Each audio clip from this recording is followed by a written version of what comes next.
Good morning, everybody. So, back at it with another Our Honest RC review.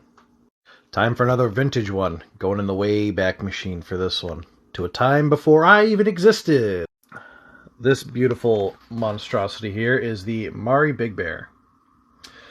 Now, yes, this thing is old. Old as dirt. I know. 80s, what a time. But I mean, come on now. This Datsun 720 pickup body is gorgeous. I mean, all the detail in that. Yeah, I did a little custom paint. It's not box art the way it came. I messed with the stickers. I got reproduction stickers because when I picked this up, this thing needed help. Like, severe help. It was bad. Now, this truck is basically as you saw it. I mean, I'm missing a few things like the interior. My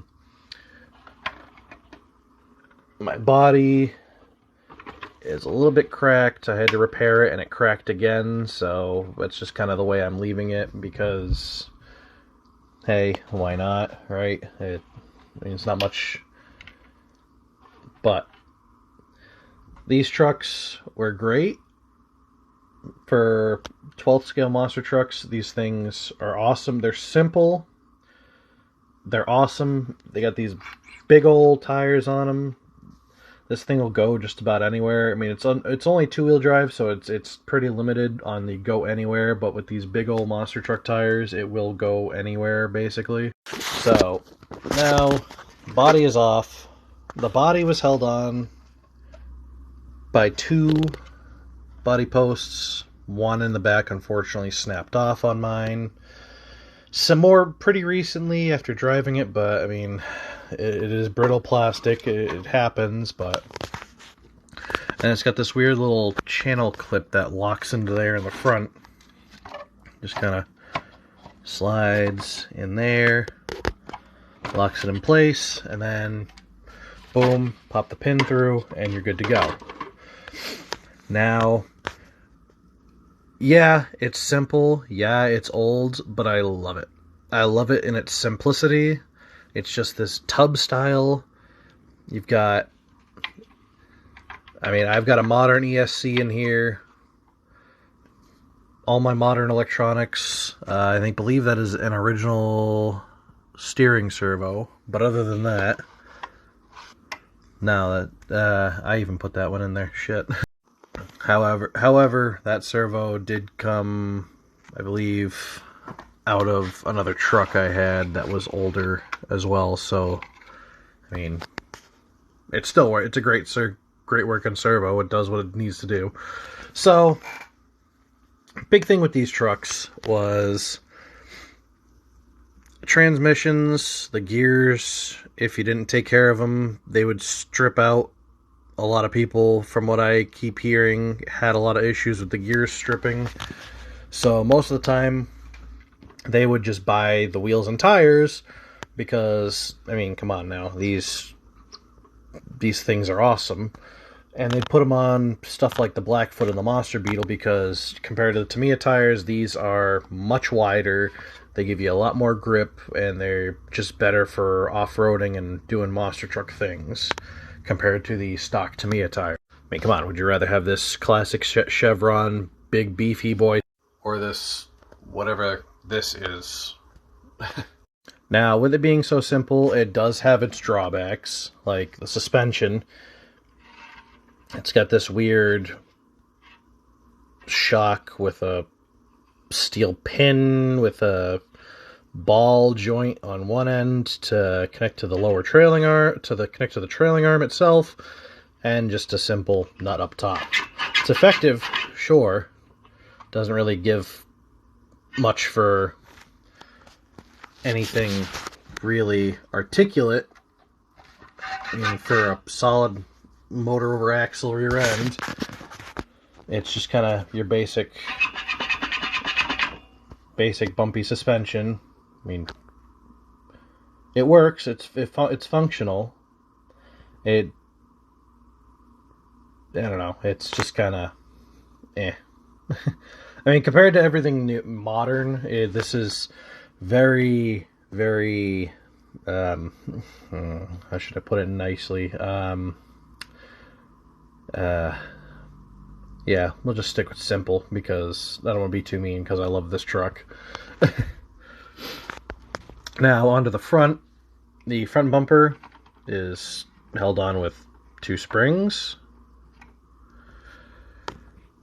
I mean, if you hit something with that, you're going to break the bumper, and the springs are just going to be sitting there poking out. So, I mean, hey, it is what it is, I guess. This is it's how they did them. So, I mean, it works. Works pretty well. I mean, I've hit a few things with this, and so far, no real damage. So, I mean, it does its job correctly. Moving on to the front suspension and the front steering. And the steering is pretty simple.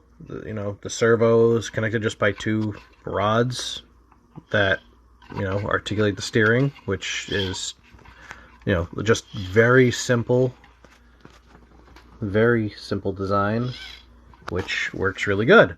However, the front suspension is, again, just a rod with, you know, or it's a screw, a machine screw that goes from the bottom to this little nut up top here, and I mean, it does give it more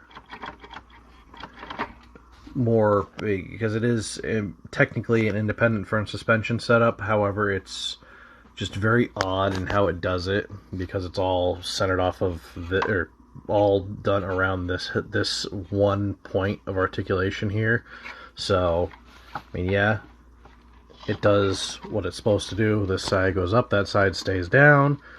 It's just not. I mean, it was very basic for the time. It still functions and works properly, but it just makes it a hassle, especially if you're trying to replace or fix something if it breaks. Yes, it's simple, it makes it easy to disassemble, but finding replacements is a pain because these trucks have been gone for a long time now. So if you are running, like as you can see, mine is very dirty. I do run this quite often, which, I mean, why that broke. Still not too thrilled about that, but hey, well, what are you going to do?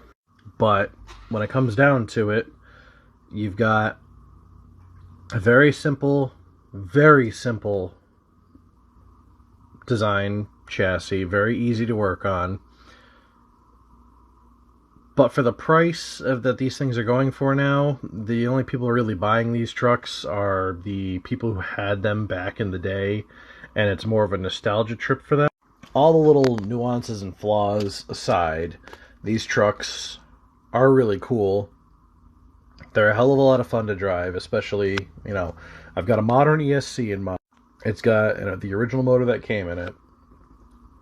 And I run this thing on 2-cell LiPo, and it is just a blast to buzz around the parking lot or to go off-roading with, you know, in the dirt, in the grass. You know, it's just a fun little truck. I mean, it's not 10th scale, technically it's 12th scale, so it's a little smaller than most of the other trucks around. I mean, even compared to the Blackfoot, that's 10th scale. This is just a touch smaller, but I guess it fits with that little Datsun pickup body. Now, for review-wise, for the price you're going to find one of these at, if you can find a good, clean, running example of this thing, people are asking anywhere from $300 US plus. I mean, they're fetching a ridiculously high number because these are very well sought after by collectors and people who, like I said earlier, the nostalgia trip for a lot of the older guys who were into this when these first came out. You know, like, oh, this was their first RC truck or their first hobby grade RC truck, and, you know, they wish they didn't destroy it, and now they found it again. Parts for these things are becoming harder and harder to find, which is why, part of the reason why I started 3D printing, because I've been working, I had a second Big Bear that was in super dire need of help. And I guess really the only thing that was savable from that was the transmission. Everything else was junk. So I've been slowly working on trying to make parts. You can see I got the same basic tub chassis design. The only thing is I had to make this in 2 pieces. This whole little back tray piece is a second piece that you can just glue or screw on. It lines up with that little hole. Because I like driving mine, I want to be able to make sure that I have parts for myself, but I also want to be able to provide parts for other people who still enjoy these trucks. Because, I mean, come on now. It's a little piece of history. I mean, it's really cool what, these things were able to accomplish, and just how fun they are, and how much fun for the price point. If I remember correctly, reading somewhere, this was a kit that you could only get through I think it was a magazine. Yeah, I think it was a magazine special. You could buy it as a kit.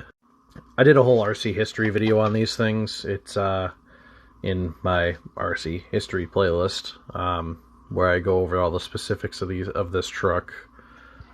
Why it was built, what it was built to compete with. But, if I had to give this truck a rating for, to put it in this perspective with all the other trucks that I have and that I'm doing reviews on, I would give this thing a solid 6 out of 10. I mean, 6 doesn't seem like a lot, but is it fast? No.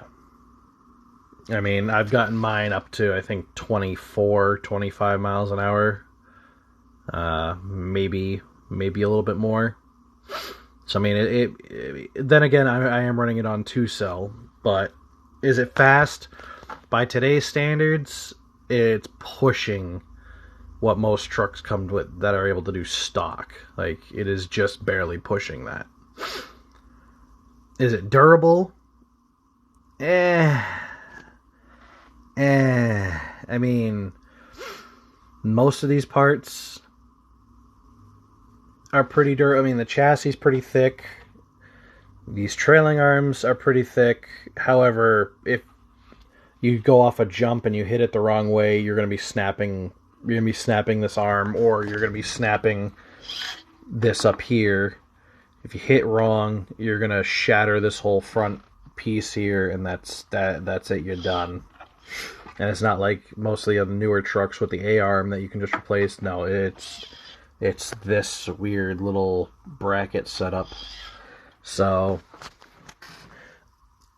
hard to find, not the most durable, and becoming more and more expensive as good, clean examples are disappearing and being thrown into collections with other like highly sought after models. That's kind of why it warrants only a 6 out of 10. As much as I do love this truck, like this thing, I love the style of it. I love all the detail. The Datsun body, it just looks killer. It's an iconic truck. It's just cool and what it can do for what it was. But that's kind of my take on it.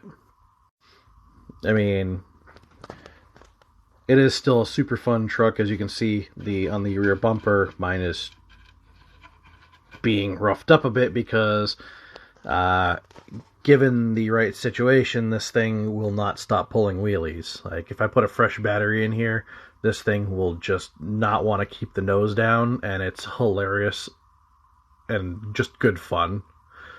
So, I mean, monster truck being monster truck. Well, if you stuck around to the end, I appreciate it. Feel free to like and subscribe and hit that notification bell to be notified about all my newest videos. If you have any comments or questions, ask them down below, or hit me up on any of the social medias linked in the description below. Have a good day, everybody.